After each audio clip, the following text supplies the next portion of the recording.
10th క్లాస్‌లో చిన్న ముక్క జెప్పారు. ఇంటర్మీడియేట్‌లో ఎకనామిక్స్ అంటే సీఈసీ గాబట్టి ఎకనామిక్స్ సబ్జెక్ట్‌లో వచ్చిన పాయింట్ అనమాట.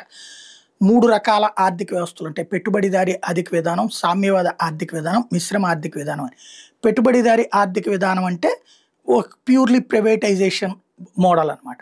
సామ్యవాద ఆర్థిక విధానం అంటే అన్ని గవర్నమెంట్ సెక్టార్‌లో ఉండేది. ఇప్పుడు అమెరికా, యూరప్ దేశాలు పెట్టుబడిదారీ. సామ్యవాదం అంటేనేమో రష్యా, చైనా ఇట్లాంటి అదే సందర్భంలో మిశ్రమ ఆర్థిక వ్యవస్థ భారతదేశానిది. ఇందులో కొన్ని ప్రభుత్వం చేతిలో ఉంటాయి, కొన్ని ప్రైవేట్ రంగంలో చేతిలో ఉంటాయని.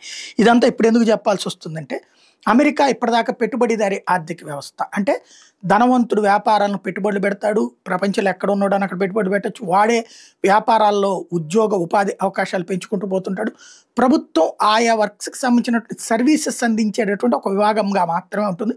సెక్యూరిటీ ప్రభుత్వం చేతిలో ఉంటుంది, అది మాత్రం ప్రైవేట్కి ఇవ్వదు. ఇది అక్కడ ఉన్నటువంటి విధానం. అదే రష్యా, చైనాలో వచ్చేటప్పటికి మొదట్లో పూర్తి సామ్యవాదం అంటే మొత్తం గవర్నమెంట్ కంపెనీలు నడపాలన్న గవర్నమెంటే.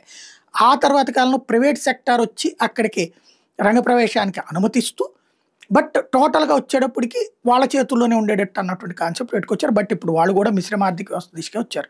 ఇప్పుడు రాబోయేటటువంటి రోజుల్లో మళ్ళీ సామ్యవాద ఆర్థిక వ్యవస్థ వైపుకి తీసుకెళ్తాడు. జోహ్రాన్ ఎవడైతే న్యూయార్క్ మేయర్‌గా వెళ్ళాలనుకుంటున్నాడో అతన్ని నడిపిస్తోంది సోరోస్. వేల కోట్ల రూపాయల డబ్బులు ఖర్చు పెడుతున్నాడు.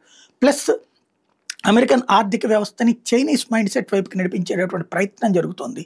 దాన్ని అడ్డుకునేటటువంటి ప్రయత్నం ట్రంప్ లాంటోడు చేస్తున్నాడు. అవసరమైతే ఆయన అరెస్ట్ కూడా చేపిస్తానని చెప్తున్నాడు. ఏ మేరకు జరుగుతుందో మార్పులు. అమెరికన్ ప్రజలు పెట్టుబడిదారీ విధానం మీద విసిగెత్తిపోయి సామ్యవాద విధానం వైపు వెళ్తామంటారా ఏంటనేది చూడాలి.